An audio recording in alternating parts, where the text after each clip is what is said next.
በዚህ ቪዲዮ ሶስተኛው ስፔሊንግ ሩል ላሳያችሁ። ይህ ስፔሊንግ ሩል ምን ይላል? በአንድ የስም ቃል መጨረሻ ላይ ሲኤች፣ ኤስኤች፣ ኤስ፣ ኤክስ ወይም ዜድ ፊደላት ከመጡ ከነሱ ቀጥሎ የሚጨመረው የብዙ ቁጥር አመልካች ቅጥያ ኢኤስ መሆን አለበት።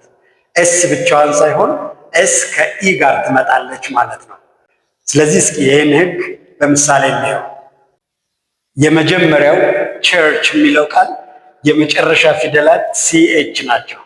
ስለዚህ በሲኤች ምክንያት የብዙ ቁጥር አመልካች ቅጥያ ስንጨምር ኤስን ከኢ ጋር ነው የምናመጣት። ስለዚህ ኢኤስ አድርገን ነው የምናመጣው ማለት ነው። ስለዚህ ቸርች ተብሎ የሚነበበው ሲንጉለር ናውን ፕሉራል ሲሆን ቸርችዝ ተብሎ ይነበባል ማለት ነው። ስለዚህ የተጨመረው ቅጥያ እዝ ተብሎ ነው የሚነበበው እንጂ ዝ ወይም ስ ተብሎ አይነበብም። ቫውል አለው ማለት ነው በውስጡ። ስለዚህ ቸርችዝ ብለን ማንበብ አለብን።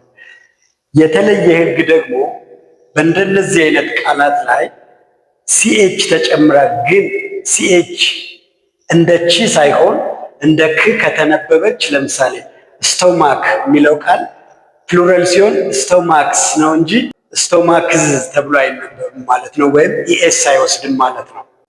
ዲሽ በሚለው ቃል ውስጥ የመጨረሻዎች ፊደላት ኤስኤች ናቸው። ስለዚህ በኤስኤች ምክንያት ኢኤስ ጨምረን ዲሽዝ ብለን ነው የምናነበው ማለት ነው። በስ የሚለው ቃል ላይ የመጨረሻዋ ፊደል ኤስ ነች።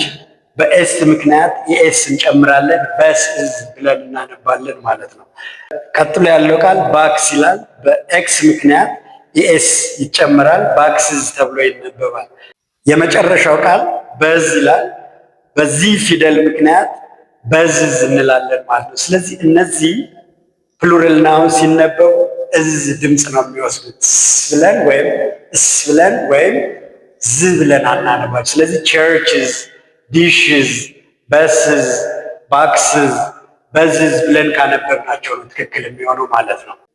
ስለዚህ እንግሊዝኛን በትክክል ስፔል ማድረግ እና እንደዚህ ስፔል ያደረግነውን ነገር ደግሞ በትክክል ፕሮናውንስ ለማድረግ መሰረታዊ የስፔሊንግ ህጎችን መማር አለብን ማለት ነው።